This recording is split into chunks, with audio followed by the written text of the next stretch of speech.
jab, uppercut, leave you laid out on the floor. Try to duck and roll, hit and miss, now you counting stars. Should've practiced more, should've hit the mask, get out that more. Claim that you're the best. You gotta show me, son. Actions over words, baby boy. Is you real or what? Talking way too much, world come. Back sports, talking way too much, world come. Back sports, talking way too much, world come. Back sports,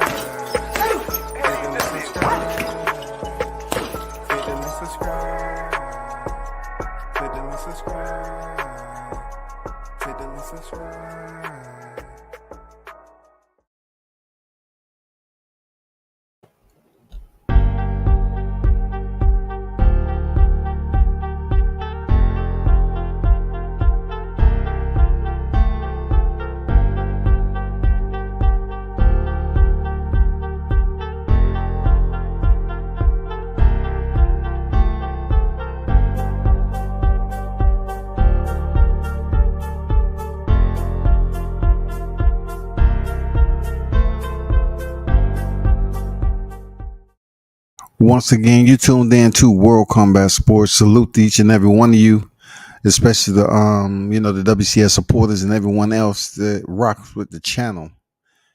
Give me a minute to set this up. I know it's been a days. I've been handling some family business. You know what I'm saying? Had to take care of the fam. Make some things happen. Just give me a minute.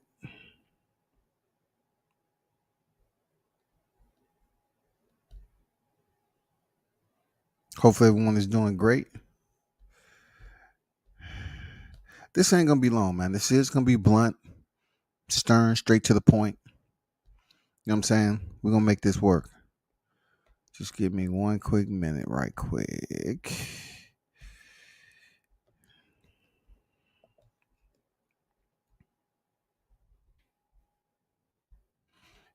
I'm in the building. Hit the like button. It's that easy. Just hit the like button.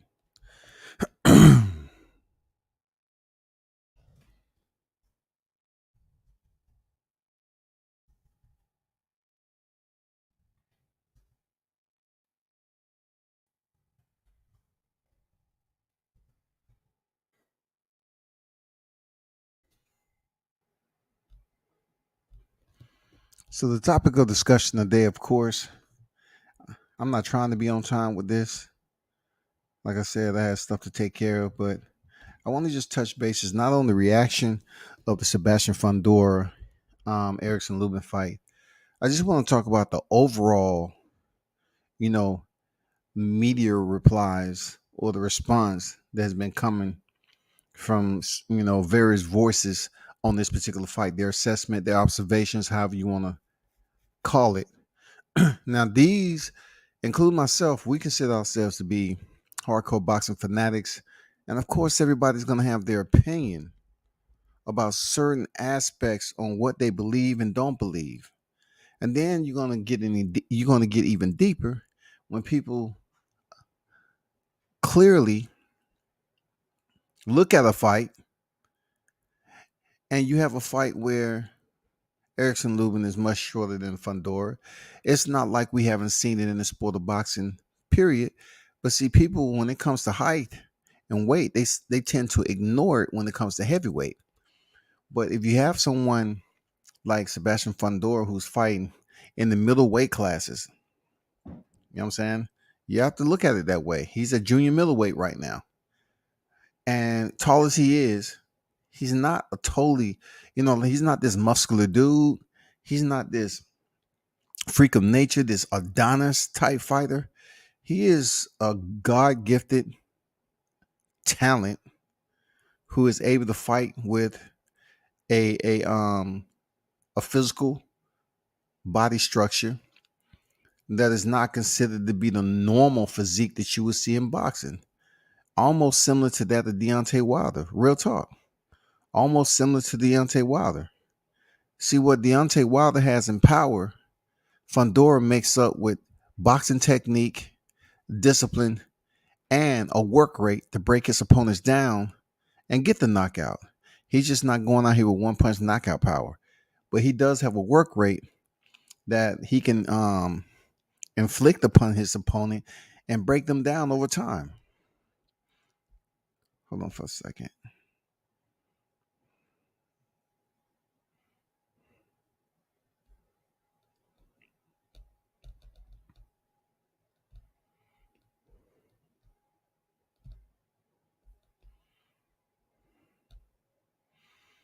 King Mitch in the building. I see you. What up with it?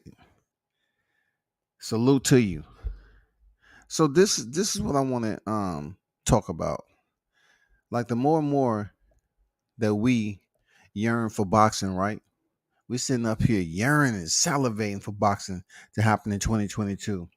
Then we just coming off a weekend of boxing where it's absolutely dead. It wasn't anything going on in boxing. People's like, man, I just can't wait for the next weekend to get boxing. I just can't wait till the next weekend.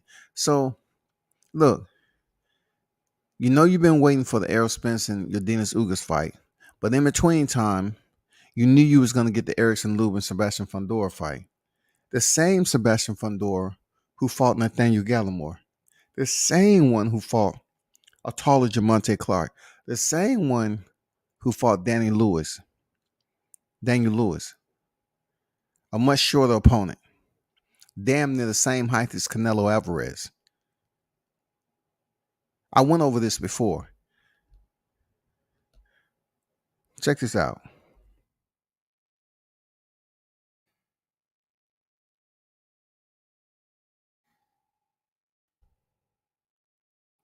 What I don't get is that we sit up here and we request for more of the top names to fight each other. Now, this was a perfect example of our request being answered. This is the perfect example. We can't have it any which way possible. We can't reconstruct shit when we ask them for the best names to fight the best. We can't sit up here and shred it to pieces and say, you know what, that's who we want right there. It's not what we would in an ideal situation. It's not what we would want, but that's what we're gonna go with right there. No, you're saying you want the best to fight the best.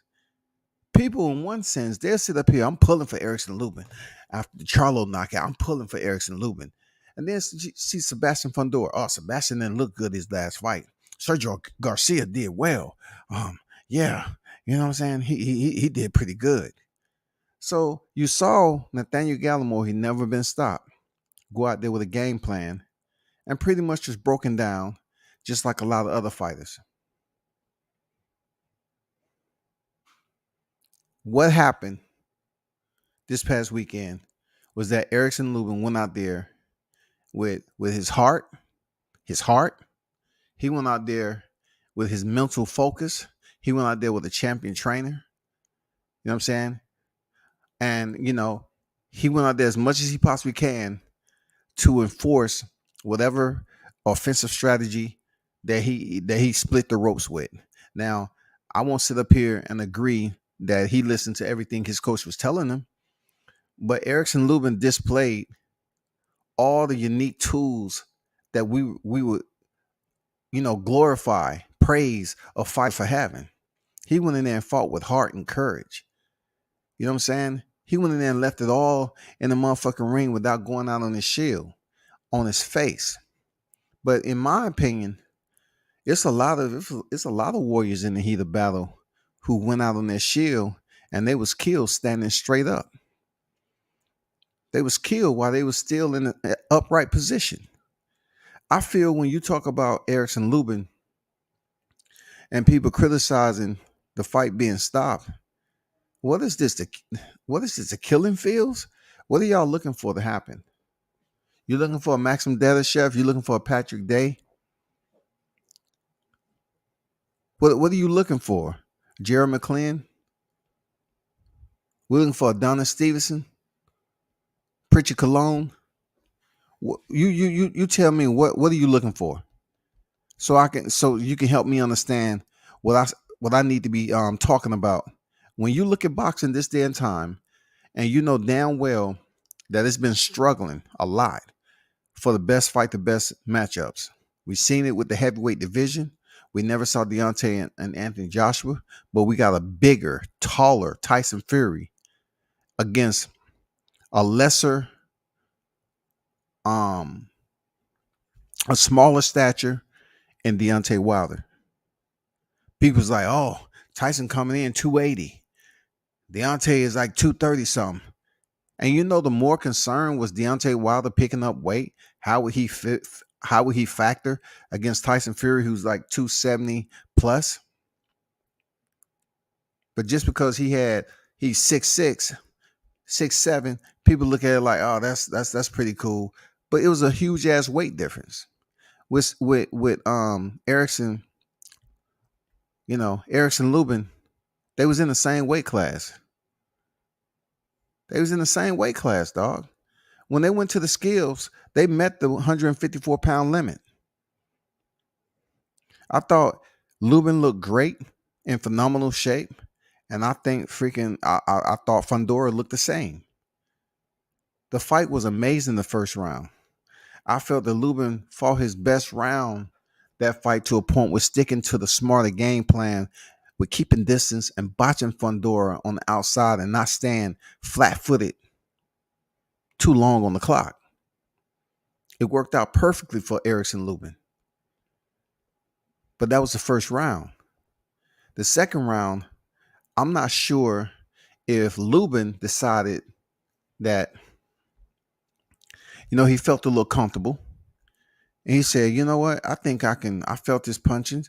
I think I can, hang out a little bit more. I think I need to slow it down because this guy, he's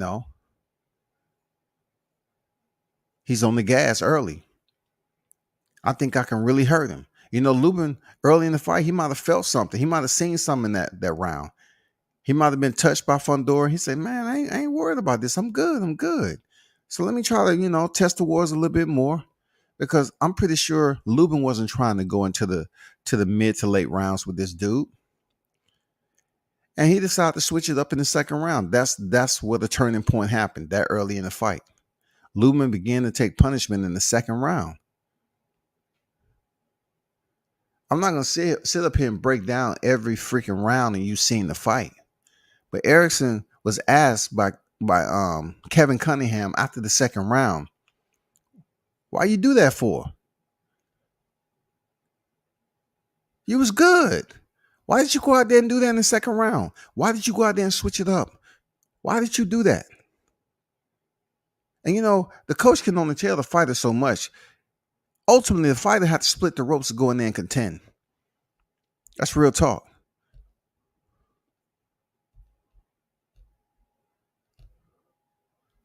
That's the name of the game, right? That's what we want to see. We want to see the fighter go in there and show, their mettle. What they are to the division and what they are to the sport of boxing. We love seeing tough fights.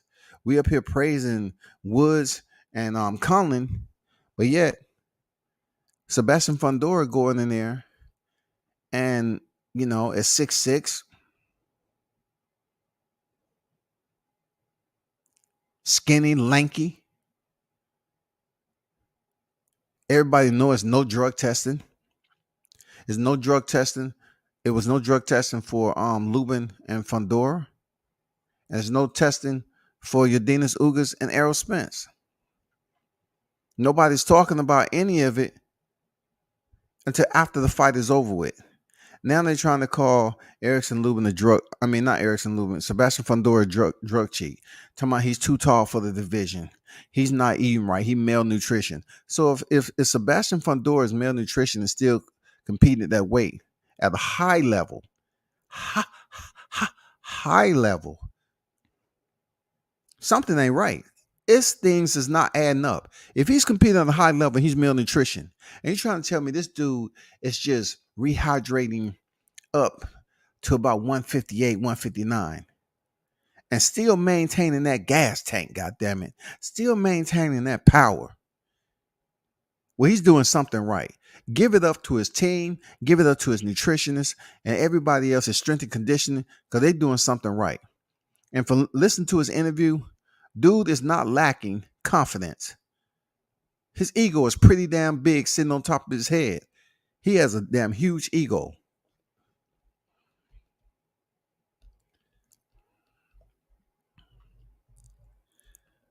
King Mitch said, I fuck with the Towering Inferno, big win versus Lubin. Yeah, man, I went for Erickson Lubin. And you know, when he ended up getting the knockdown, I didn't think it was enough. I say Erickson Lubin got the knockdown, but Fundora still gonna bring that motherfucking flamethrower. And he did. He burned it. He burned the rest of Lubin down, and he got the stoppage. But Erickson Lubin, I already respected the brother before, but it even elevated after seeing that fight with Fundora because he showed so much heart. He showed everything that I look for, like the competitive side of him, the will to fight through such deep, dark, painful adversity. I got to give that brother his love. I got to give him a big salute, man. Even in losing effort, Erickson Lubin showed he got the dog in him and he got heart. Look, it's his second loss of his career, and people saying he should retire. People saying the man should retire, dog. Just because the way his face look and everything else. It's been some fighters up here that look worse than Erickson Lubin.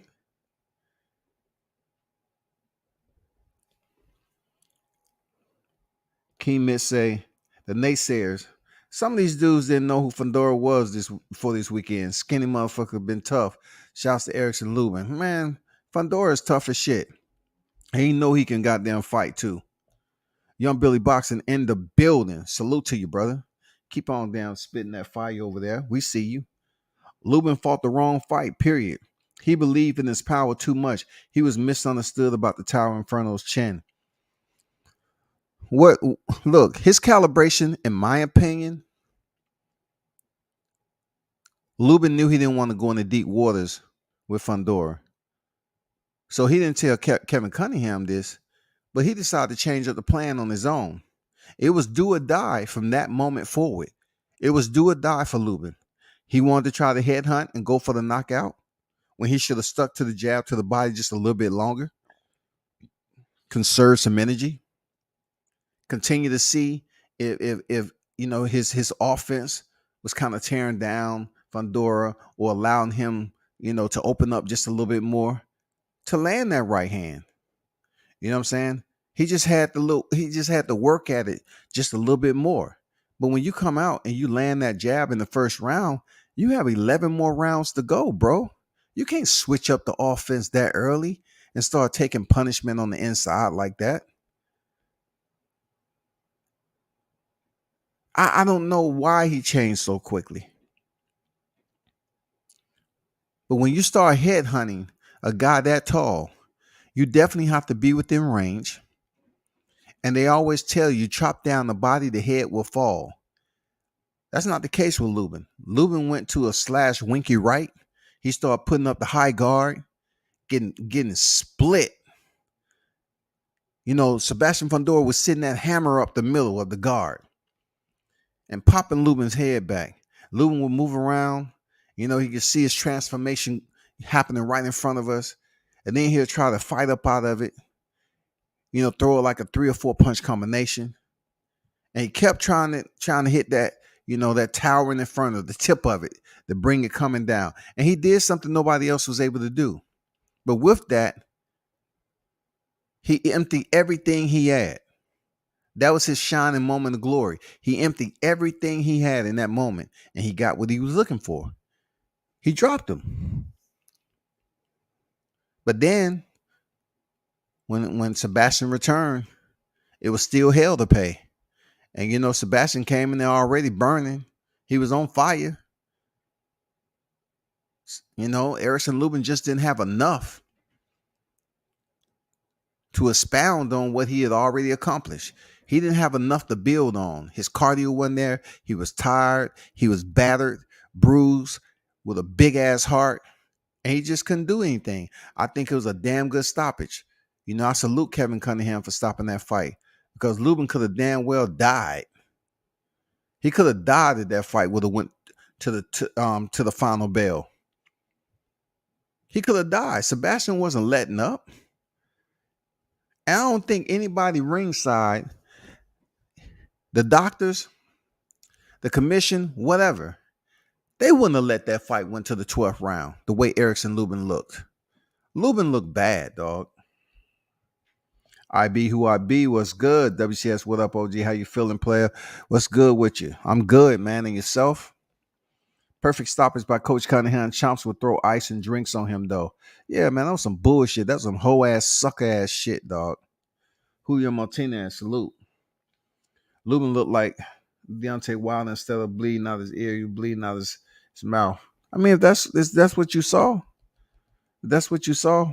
I love people always coming here talking about Deontay Wilder when the subject is Sebastian Fundora and Erickson Lubin. 1-3 on deck. What he do? Andrew say WCS salute. Salute to you, Andrew. How you feeling, brother? Salute. Good to hear from you. Yeah, man, I had to, handle some business with family, bro. Mitch said, because Lubin was landing his shit, he didn't think Fundora could keep coming the way he did. I agree, bro. Like I was liking what I was seeing with Lubin. I said, okay. If he can maintain, this speed, if he can keep it on the speedometer for a little bit, if he has another gear, he can do well. I like the speed for which he was working. He was taking some punishment here and there, but it just seems like he kept on declining. And then all of a sudden, okay, his second win, let me go for it. He was able to land that beautiful combination. Stuck it to Sebastian Fundora. Slowed him down. Motherfucking anchored right there. Sebastian say, oh shit. This motherfucker hit me with a nice damn combination. Then he ended up damn dropping him. But right then, I'm looking at Lubin. Inside, I felt that Lubin probably had a power surge, dog. He said, oh my God, I did it. I knew I can do this shit. I knew I can do it. Because he probably had a lot of questions himself about going in there against a guy like this. Can he stay on his feet? And I think he did damn good for being knocked down early in the fight to get a knockdown of his own. And I think he did extremely well to end the fight on his feet. People, you need to understand something. That is going out on your shield. Erickson Lubin didn't sit up here and ask Kevin Cunningham to stop the fight. He didn't go over there to the corner and look at Cunningham and give him that look, say, hey, stop the fight. He didn't do any of that. In my opinion, Lubin would have died in the ring, dog. Lubin would have died in the ring because he wouldn't ask nobody to stop it. That's mad respect. That's what you look for in a fight. We praise the Zapatas and Baranchiks for knocking each other down all the time. We praise a fight like Woods and Conlon that just happened not too long ago. You know what I'm saying? We praise all these fights that give you that back and forth momentum where fighters get up. And we're not going to praise Erickson Lubin, even in the stoppage, that he gave motherfucking, I'm talking about unlimited heart. You gotta get that dude to salute, bro. But that's a great point there, Mitch. Fundora had also had an off night his previous fight, so I think that another reason his performance against Lubin's shocked some people. Yeah, it was deceptive because Sergio Garcia, did what he had to do. Totally different fighter. You know what I'm saying? Totally different fighter. And these fighters are not gonna have astounding night outs all the time. Like Gervonta Davis, he hurt his hand. But I almost guarantee he's not going to look the same way he did against Isaac Cruz as he would against Rolly Romero. But, boxing, a group of individuals, a community, boxing fans or a group of community that you're not going to have a line of defense that's consistent to what people are debating about. It's never going to be consistent. You know what I'm saying? The line of defense is everybody's going to have their ammo and they're going to send it down range how they see fit. It's not even, look, it's headed for the same target, but it's going to be with different type of damn accuracy. Some motherfuckers are going to be way off, but long as they send that shit down the range like a tracer round, shit you can see in the dark, they're going to shoot in that direction. And what I mean by that, you have people firing at the target talking about it was doping. People firing at a target that Fundora is too tall. You know what I'm saying? He's weight bullying. That to me makes you want to say you're a bunch of crybabies. You call yourself hardcore boxing fanatics, but you up here whining and crying and queefing like two lips just off the menstrual cycle. You're sitting up here acting like you never seen a boxing match before of that type of brutality. But now all of a sudden, you want to sit up here and denigrate Sebastian Fundora when he did an outstanding job. He did what the fuck he was supposed to do. He went out there and conquered. Erickson Lubin went out there and fought with heart. He attempted to try to be the conqueror, but he just didn't have it in him. He was exhausted. He didn't quit. Erickson Lubin was on his feet over there, man. Dude was fucked up. If that shit would have went into the 11th round, Erickson wouldn't have made it up out that motherfucker, dog. Sebastian, man, he's accurate as shit. And for somebody that tall to be landing that many shots, man, let's stop playing. Let's stop playing like we never seen a shorter fighter face a taller fighter. Canelo is 5'8". Callum Smith is what? What is Callum Smith again? Like 6'3"?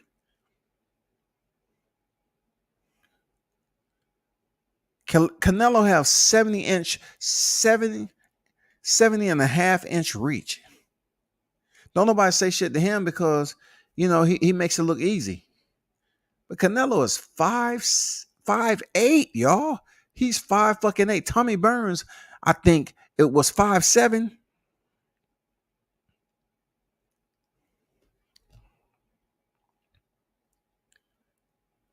Black Belt being in the building, salute to you.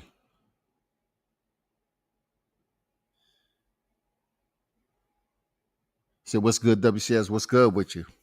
He said, Lubin fought a bad fight. I don't think his conditioning was at the level suitable for Fundora's pace. I think he was in great shape there, Ben. I have to disagree. I think he was in great shape.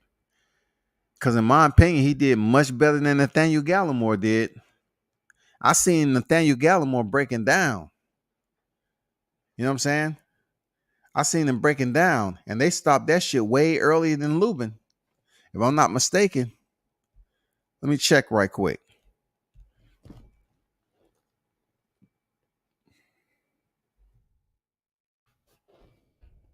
Just want to fact check some shit on Nathaniel Gallimore. He was stopped in the 6th. Erickson was stopped in the 9th. I seen Nathaniel Gallimore breaking down.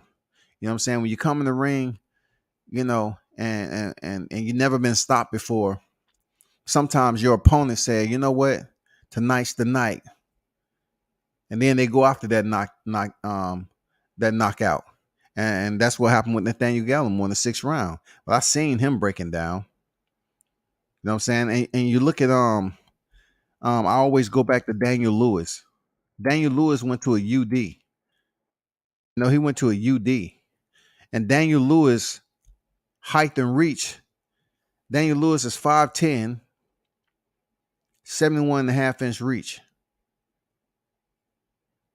Sebastian Fundora, people complaining about he's too tall for the division because they just don't understand how the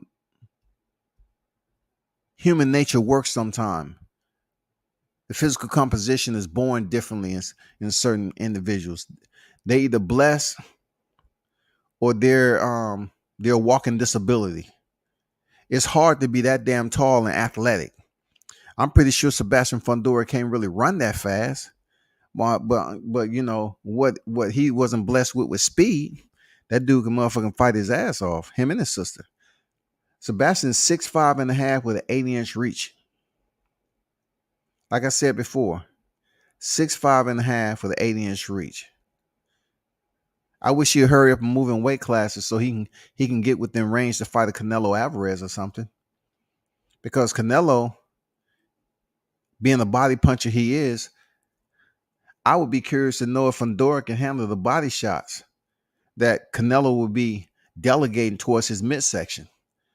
Canelo being a 5'8" fighter with a 70.5-inch reach now to Fundora's 80-inch reach. That would be very, very interesting, y'all. That would be very interesting. But yeah, I disagree with that, black belt Ben. It was an uppercut city all night, man. It was uppercut all night long. It remind me of, hey Andrew, it remind me of freaking Lionel Richie. All night long, all night, all night long, all night, all night. Shit, they was singing uppercuts all night long, all night. How the fuck is Fundora a weight bully? Motherfuckers just using terminology because they heard someone else say it. Fundora skinny ass weight well under 160 on fight night. Weight bullies be 20 and 30 pounds. I get it, bro. I totally agree with you on that. I'll link up with you on that.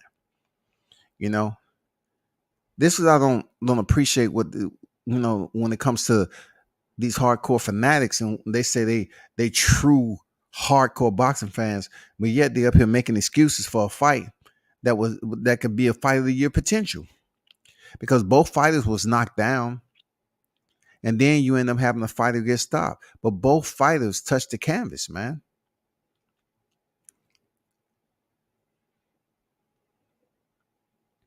Both fighters touched the canvas. Isn't that what we was praising Woods and Conlon for? But since we have a tall ass genetic freak in Sebastian Fundora, people want to sit up here and say not only is he tall for his division, but dude is on drugs. And if you looked at his interview on TBV, Ness was asking him the hard questions. Ness asked him about no drug testing. He asked him about possible rehydration. He said on fight now it's about 160, 161, something like that.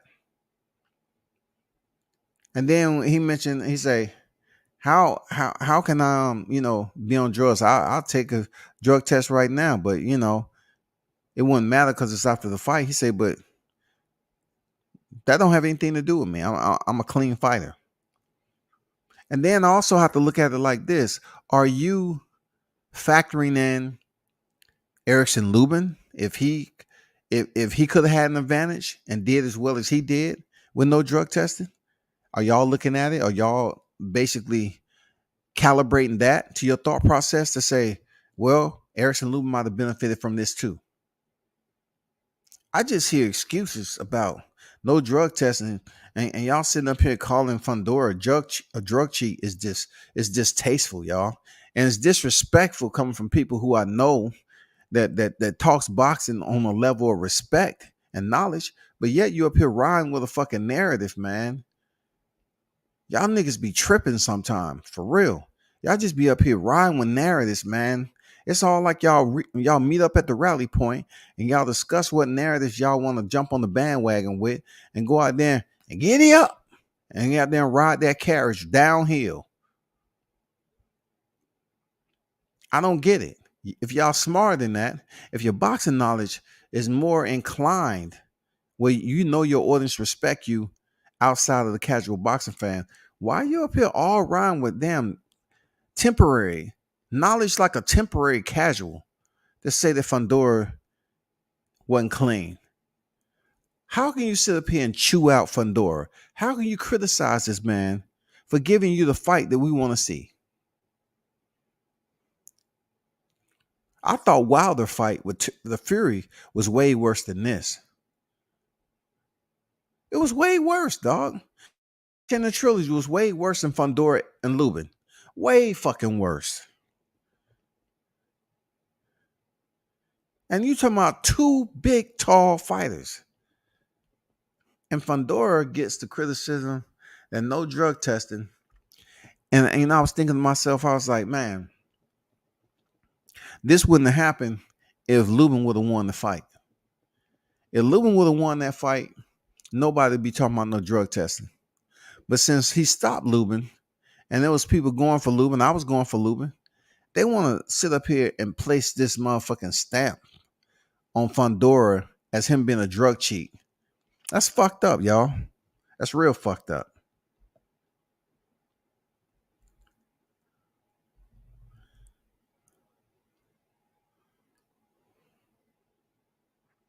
I think Lubin's Fundora was fine. He got dropped and hurt in the second round, though. If he had no condition, he would have made it to the later rounds. Fundora, freak, tall, narrow frame with a wide ass shoulders. His youth is peaking too. Yeah, it's all about what we're gonna see in Fundora as far as his longevity in the sport.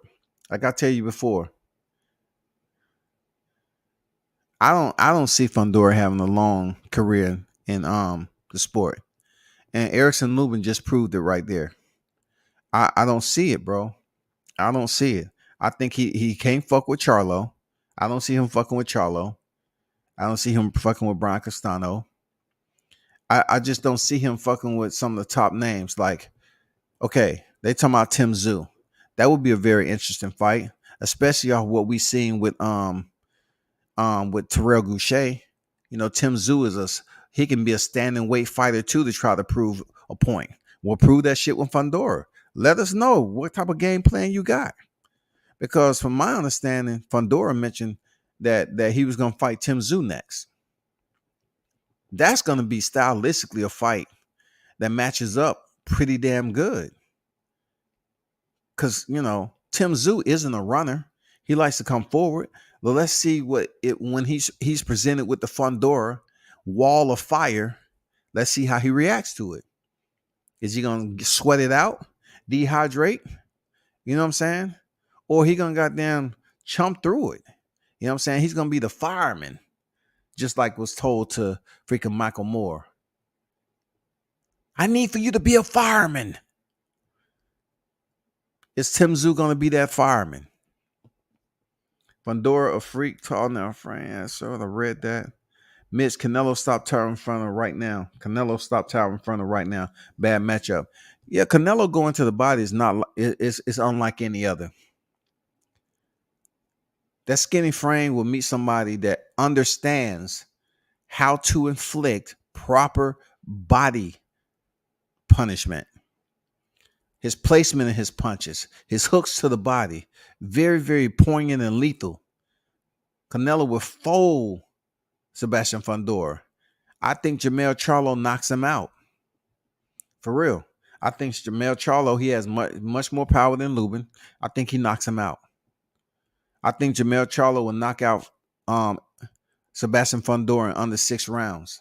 6 rounds or less. I do. Because look, you gotta look at it this way. And y'all let this sit on your spirit. You know damn well Jermell Charlo is a headhunter for somebody like Sebastian Fundora. You know damn well he's a headhunter. He was headhunted against Austin Trout. He was headhunted against a whole lot of other motherfuckers. He get a guy like Sebastian Fundora that's not gonna move his head, and all you and Jermell's like, all I have to do is get close enough to land my shot. He's not gonna be slick and move around the ring like Tony Harrison. That's what you're telling me? See, it's a difference between the way Fundora gonna fight and the way Castano fight. It's a difference right there. It'd be a whole different fighting strategy, offensive strategy going in there against Fundora, because now Jermell Charlo gets to do something he loved to do, and that's headhunted at times in fights. And plus, he has the power to make it very, very interesting. But let me get back to the topic. It's just my message to the YouTube community. You know, those of you that speak on boxing and have your audience listening in.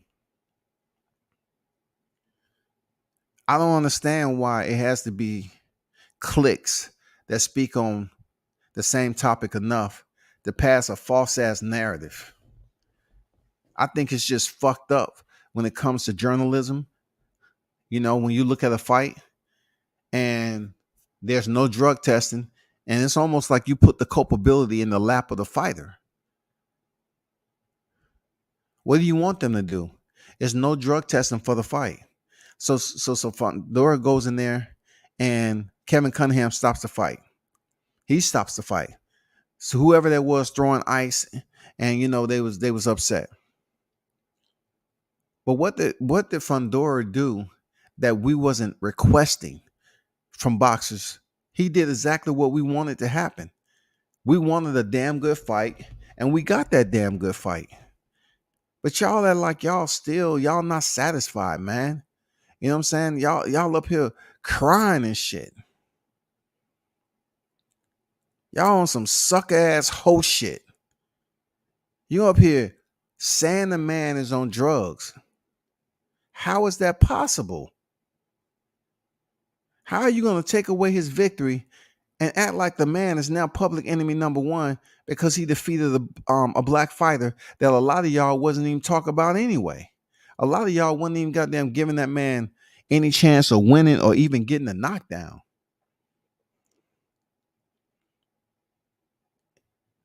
What more do y'all want? Every black fighter to prove themselves, hey, they have to go out face first on the deck like Wilder. Everybody's mentality and grit, you know what I'm saying, is not like Wilder's. Wilder said, I want to go out on my shield. I didn't hear Erickson Lubin say that. I hear a lot more of the outside community that's outside looking in saying, oh man, he should have went out in the shield. That was his shield, bro. He had his family there. He had his team there. He has people that love him. He can live to fight another day. He's going to have to get back in line and wait for the belts to be, relinquished, whatever that comes to, whoever we get out of this undisputed, and get back in the title hunt. Erickson has learned a lot from that fight. But with boxing, I don't know what the fuck he learned. And I don't know what his body is telling him over time doing this recovery. I don't know if it broke him down or built him up. Because he's talking about how he was, he was green a little bit when he went in there and was stopped by Charlo. I get it. But this fight right here, after being on a 6-fight win streak, I believe, he went in here with Sebastian Fundora and fought a very tenacious, aggressive, close quarters firefight. This was what you consider combat at its finest. This was combat. But only one man can win. And that man ended up getting a stoppage. And Fundora said, I knew I was going to stop him. Fundora said, I knew I had to take a knee. You know why? Because he was smart to know he was hurt. He knew he had to take a knee. It's better for him to take a knee than get stretched out. He said, I knew I was going to stop him. So now we have to take it for what it's worth. Fundora is going to be at 154 for a long time. He said he is. He don't have any plans of moving up 160 right now. So he's going to be at 154. And we already know the names there, man. We know the big names. So until that moment come, we'll see. If Charlo get the belts, we'll see who Charlo's going to fight. We have no idea. If Charlo going to fight Zoo, he going to fight Fundora. He going to fight Terrence. He's going to fight Spence. We don't fucking know, dog. I just don't want, I'm just on here just giving my reaction to the reaction. And those individuals that's basically putting Fundora out there as a cheater. I don't know how you want people to respect the YouTube community when it comes to reporting. And you being suppositious about shit. You don't know what suppositious means? It means phony. You're speaking frivolous information. He didn't have no drug tests, no samples come back. None of that shit. That man went up there just like Erickson Lubin with no drug testing, and you fight as you may. Why are you dogging the dude out, man?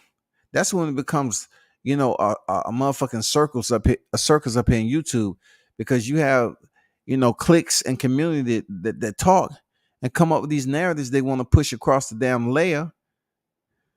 And they feel it's okay for people to listen to that bullshit. I don't think it's justifiable, man. Why YouTube? It's a lot of the things you can be doing, with your time and reporting on some shit that actually makes sense rather than just saying, the fight was good and everything, but fuck that Fundora guy. Who can say fuck him though? If that tall dude was a brother, if that tall dude was Paul Williams, they'd be cheering to the high end. Oh man, Paul Williams, you did it. Paul Williams ain't goddamn the height of Fundora, but goddamn it, he was tall. Fundora freak, tall, narrow frame with wide ass shoulders. He was in good shape, but not for the work rate of Fundora. Totally agree on that. Makes all the sense in the world. Lubin was graded by the 6-7 round due to Fundora's pace. Not that Lubin wasn't in good shape. He just wasn't in the shape required for Fundora. Yeah, I agree with that. He was in great shape. But Fundora's pressure, it burst the pipes, man. Fundora's pressure burst the pipes. Man, it was just too much, man. He had those lungs going full capacity. He had that gas tank on tilt. That's why Erickson Lubin had to park it up against the ropes. That's a bad, bad parking space you want against Fundora, who is shooting uppercuts. That's just a bad place you want to be. And then you're not able to land any punches to slow Fundora down anymore. Like keeping a distance. It would have been better for him just to get super close then, every time he threw his combinations, just so he can know he's in range. It seems like Lubin was outside of range a lot of times. He was just missing badly, just so he wouldn't get hit with a counter shot. It's not like Fundora is just super quick fighter. But when you're taking punishment, I'm not in there in Lubin's gloves. But I'm just saying, you're taking punishment, you might say, damn, I don't want to go in there and get knocked out on a counter shot or whatever the case.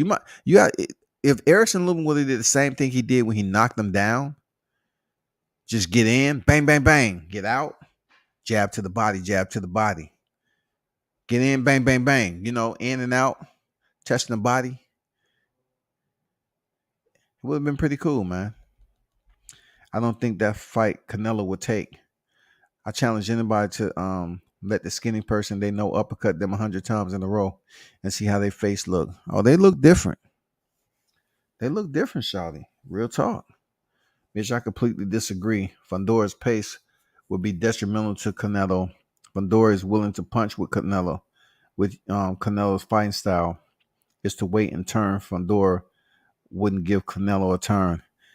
I don't know, Ben. I'm looking at Canelo's his power, first of all, how he places his punches. You definitely have to rate his technical ability. You know what I'm saying? On one of the elite levels, of course, and what he's been able to accomplish. When I say the elite level, his punch selection and his punch placement is going to break down Fundora just like Fundora broke down Erickson Lubin. That waist is right there for Canelo. Now, I look at it like this, Ben. I'm thinking that Canelo put on a masterpiece against how to break down a fighter like Fundora. Fundora may have those shots up top, but when Canelo is down digging to the body with those hooks, that's a story that's going to be wrote. That's a story that's going to be wrote that night. How tough is Sebastian Fundora's midsection from those body shots that Canelo is able to land? And if you think Canelo is not going to land a shot up top, it's going down. It's going to happen. Especially if Fundora starts to feel those body shots in the fourth or fifth. It's not even solid in the mid rounds yet. And he has to fight Canelo on the outside. It's not going to be good, dog. Because we all know Fundora is not that mobile type fighter. It's not going to be good. I think he can fold him up and stop Fundora. Real talk. But I appreciate y'all opinion, though. We have the right to disagree, the agree to disagree. I'll take Fundora Zoo right now. I would too, man. J Ocho on deck. What it do? Hard to headhunt when your chin is getting knocked up every 5 seconds. Yeah, that's only when he's stationary though. When he park benches on the ropes, he's stationary. That's easy work for Fundora just to come in there and say, let's get it. This is easy. Let me land my uppercuts. Let me almost break my hand on this dude's head. Great fight, Big Yao Ming, motherfucking yeah. Yao Ming was much bigger though. Yao Ming was a look. Yao Ming was a lab experiment that went wrong. They grabbed Yao Ming as a baby, and we're gonna take him, and you're gonna see him back when he's 15. Okay? They was goddamn experimenting with Yao Ming. Bring on the TRT, please, and bring on, yeah, all those other, yeah. They was goddamn giving him hormones, TRT, all that shit, dog. Black Belt Ben, you can disagree all you want. You think Fundora can fuck with Canelo right now? You tripping. Lubin knocked him down. Canelo would stop him right now. A man at 175. Man, Canelo would damage that body so bad. Canelo would blister. Canelo will become, look, if they didn't put on Fundora's driver license before the fight that he was an organ donor, god damn it, they're gonna wish they had her. Because them some good organs you want right there. And Canelo's gonna make sure they donate it. Serious. Some of them, hey, the kidneys might not be goddamn the kidneys might not be salvageable, dog. You might not be able to salvage the kidneys. After goddamn Canelo continue to battle that motherfucker, dog. I think Canelo easily. I don't see none of this shit we seen with Lubin. It's not gonna happen with Canelo, man. He's not gonna sit on the ropes with high guard and let Fundora freaking, go to Uppercut City with him. It's not happening. Canelo's a whole different fighter, dog. And he would absolutely make Fundora a whole different fighter if they fought. If he fights Canelo at 160 right now, man, he gets stopped. Period. He gets stopped. They had Fundora 4K resolution with them gloves off. And that's another thing I didn't mention. They talking about Fundora didn't take his gloves off and all that other shit. So is he juicing or does he have loaded hand wraps? Which one is it, man? Which one is it? Did he have freaking calf implants before he started? Did he have freaking thigh extensions, vertebrae extensions? What the hell, dog? And I fucks with the Tower Inferno heavy, but Canelo's tall order fight right now. I agree. I got Fundora with Tim Zoo. Fundora was clowning after the fight. Let's do it again. Yeah, man, he has a big ego. People need to understand that. He has a big ego. Tony Harrison, he gets stopped. Fundora will punish Tony Harrison. Tony stops too much and he takes too many breaks. You know what I'm saying? He parks on the ropes. Bad deal. He was stopped. Look, he was stopped Tony Harrison. Even Tony with his movement and countering ability, he gets stopped earlier than Lubin. Real talk. Fundora stops him earlier than Lubin. Mel and Castano might be a little too much for Fundora right now, but things may be different after they beat each other some. They robbed Gilbert Burns, bro. That's crazy how Dana running shit. Well, Dana tends to give his opinion on the decisions, but he doesn't have influences on the judges like that. He's just the president. It's not like boxing. Boxing, the judges, the promotion can have influence on the judges, but in MMA, no, not so much because you're working for the promotion in a sense that you have a president and you have different judges that come in and out. It's not as sporadic as what you see in boxing. You have promotions with different judges, different judges, different judges. The UFC is its own single entity promotion. And they have a president. Boxing don't have no president. The promoter isn't the president of boxing. But when you have a promotion with a president, matchmakers, all these guys, um, they're not gonna sway the judges. They're not gonna sway the judges, man. Hamzat Shemaev, it was up to him to go in there and prove that they shouldn't have him number 11. Gilbert Burns fought like he was number 2, and he got the shit done. Salute to him. They don't want Usman to repeat opponents no more. Black Belt Ben say, this ain't about you stopping bigger guys. Fundora had a great fight. He's on the rise. Canelo's just too much for him now. If you can't see that, it's for recency bias for sure. He might have did better. The triangle theory, Fundora hits harder than Plant. And Plant was winning rounds against Canelo. It's no triangle theory because, Caleb Plant was winning rounds against Canelo because he was boxing him. And, Canelo was a shorter fighter. And we all know that stylistically, that Caleb Plant has footwork. We know that. But what you do when you have footwork, you start breaking them down. However, that's the case. They always say go to the body and it'll slow down the fighter. Put the pressure on them and it'll slow down the fighter. It'll have that fatigue setting in, right?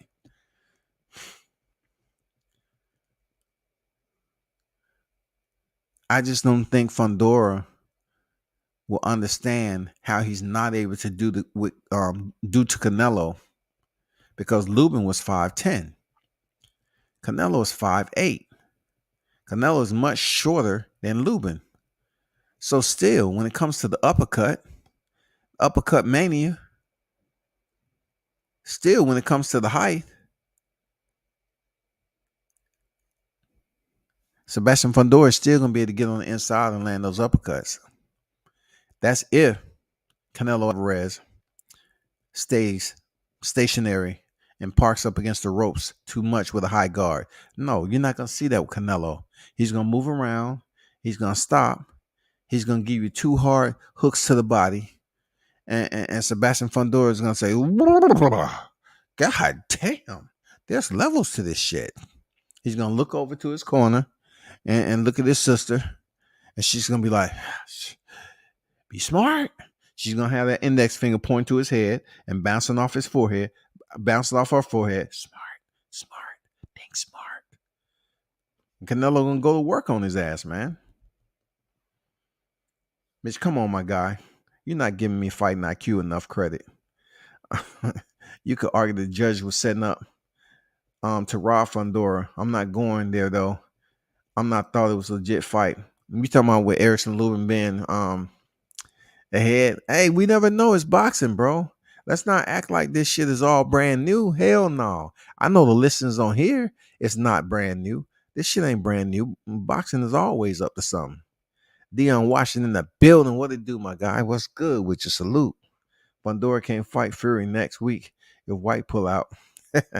Man, please. Fury would smash that little guy. Fury would play around with Fundora. Fury would play around with Fundora. It'll be a wipeout, dog. The commission wouldn't even approve that fight because Fundora would lose his life. They can say, a 6-7 casket needed, please. He's done. Canelo doesn't have the footwork to get out of the way. Why we acting like Canelo got this amazing defense? Something. He has slow feet, good body movement, but gets hit a lot. He does. But you're right, Ben. But Fundora, his power is in bunches. His power come in spurts. You know what I'm saying? When he releases his fury, if his opponent is there like Erickson Lubin, then you get the results that we've seen. Of course, it's easy, just like a heavy bag. Every time you walk in the gym, you see the heavy bag there, and it gets hit a lot. That's because that's what you're supposed to do. With Canelo Alvarez, I just can't see him parking like that and waiting for Fundora to come in. And look, even Fundora is not going to come in on Canelo like that because Canelo is a counterpuncher, right? So if he's flat-footed and he's up against the ropes, Fundora might be tempted to come in there, but he know Canelo possesses that damn punching power. He knows that he is sticking to the body with a lot more force and bad intentions that jab did with Erickson Lubin. Erickson Lubin. I mean, come on. Did he throw a lot of hooks to the body? I mean, his jab was nice in the first round, but did he throw a lot of hooks to the body? Did he set himself up for that? Oh man, shout out to the Hammer, man. But Ben, you make a good point, dog. I totally agree. Canelo got amazing defense. They say he plastered the wraps, had to check it out. Hey man, they say he didn't take off his gloves. You know, I will hope he didn't put the plaster in there. We have Antonio Margarito. He didn't take off his glove after the fight. Usually they take off the gloves. I'm just saying. I urge everybody saying that to rewatch the fight. I agree. Dana made it 3 rounds.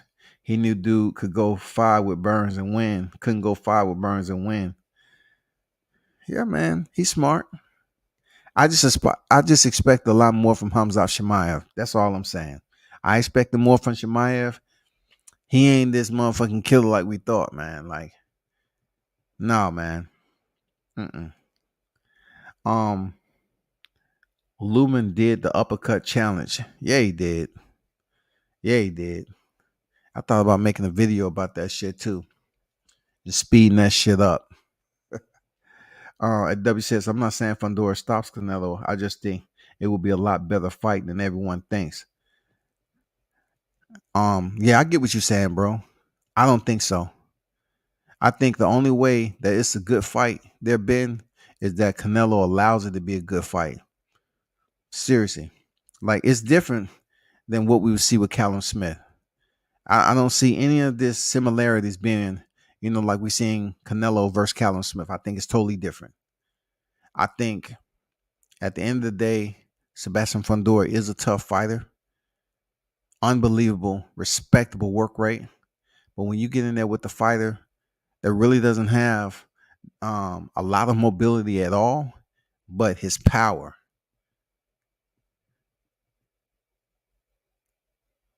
his sight alignment, sight picture, his accuracy, his countering ability, the little movement he does have, that's elite movement we talking about. Yeah, he gets hit, but Fundora is not a one punch quitter hitter. Fundora, if you allow him to get in close and land several amount of shots, cool. But I think with Canelo, he would degrade a bit faster than he was grading against Lubin. And I think Canelo will have the gears to go into the damn back end of the fight to give Fundora problems if it makes it there. Yeah, I do. I think he has the gears to do that. When somebody's damn sticking you to the body like Canelo would do Fundora is gonna have to find his gears. He's gonna be asking the goddamn go to Pep Boys and goddamn change out the clutch. He gonna go in, I need a new clutch. Give me a carbon fiber. Oh God, that Canelo guy is just something else. Yeah, you're gonna have to ask for more parts, goddamn it. Shit, he has a baby diaper. Damn. Fundora told Lubin, "You going to jail now." Reference to the bus driver that uppercut that bitch. Damn. Damn, dog. Man, y'all be watching too much TV, dog, for real. Y'all be doing y'all thing, I swear, man. I can't stay on here long, man. I got so much shit to do. But incredible weekend. I gotta talk about it. I gotta close out with this. Errol, the truth, or the big fish, Spence, is in there against Yordinas 54. Mirlagos, Ugas, 12 rounds for the WBC, WBA, IBF title. This is for the welterweight unification fight.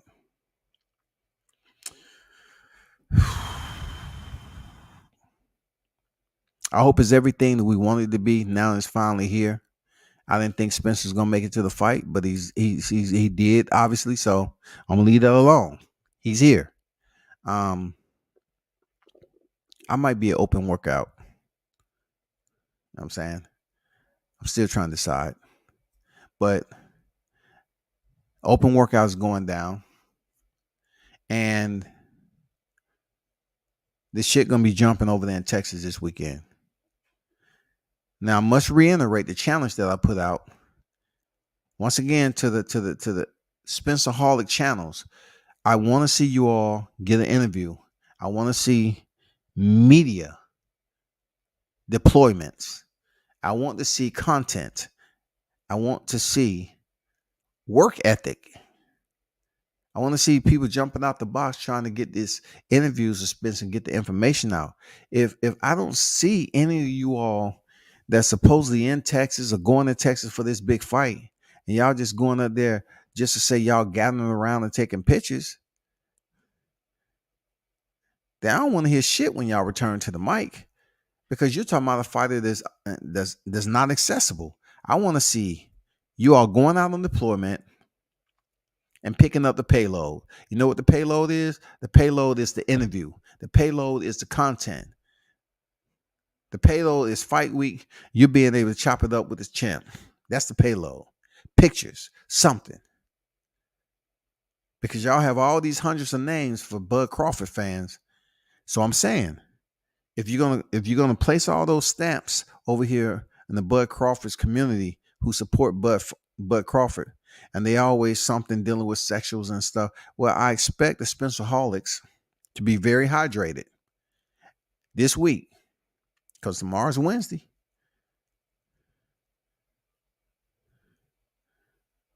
This is usually when I'm hot. I'm hot. Thursdays on up. I'm good. I'm high. I'm fishing. I'm out there. So for all the channels, once again, go out there and get that work. Anything less is unacceptable. And I'm gonna have to collect compensation because you've been faking the whole time. If you're gonna support this man the way you do, as thorough and hard as you do, you rock with him as hard as you do, then I want to see some one-on-ones. I want to see some motherfucking pictures. If y'all over there together, tell them to take a group picture. If Errol Spence don't give these cats on YouTube that rock with him hard a group picture or interviews, that means he don't fuck with y'all.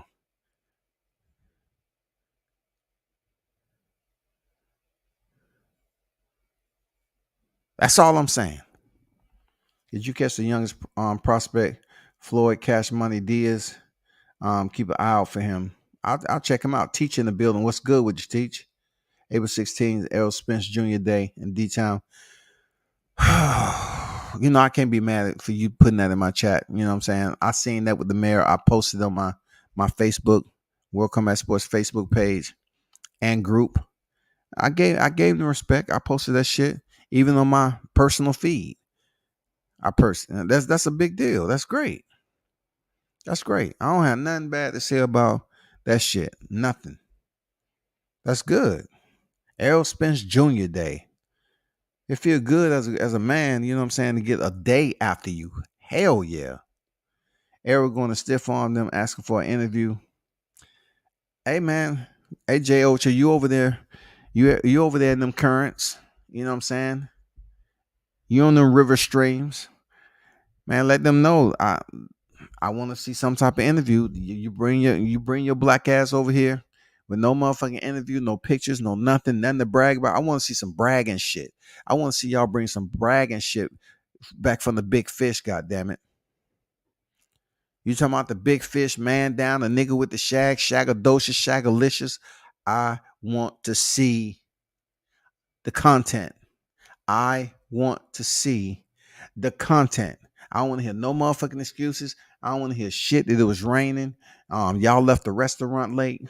The strip club was too crowded, and I ain't have enough dollar bills to get an Uber back. No, I don't want to hear shit.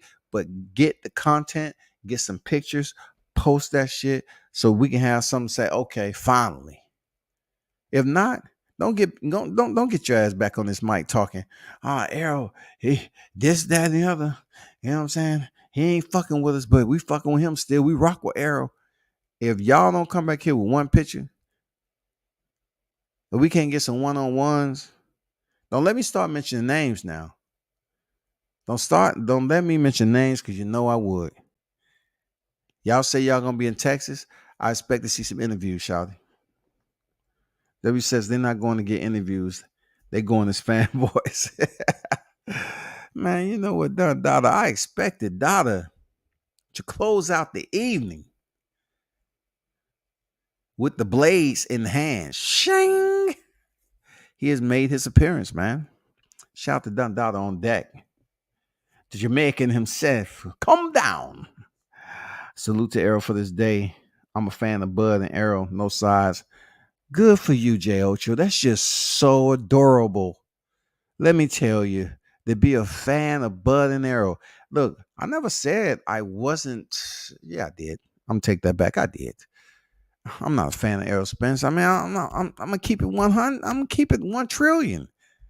I'm not sitting up here meshing Bud Crawford with Errol Spence, man. You know, Bud, my guy, but I really, rock with. No, get out of here with that. No, that's soft shit, dog.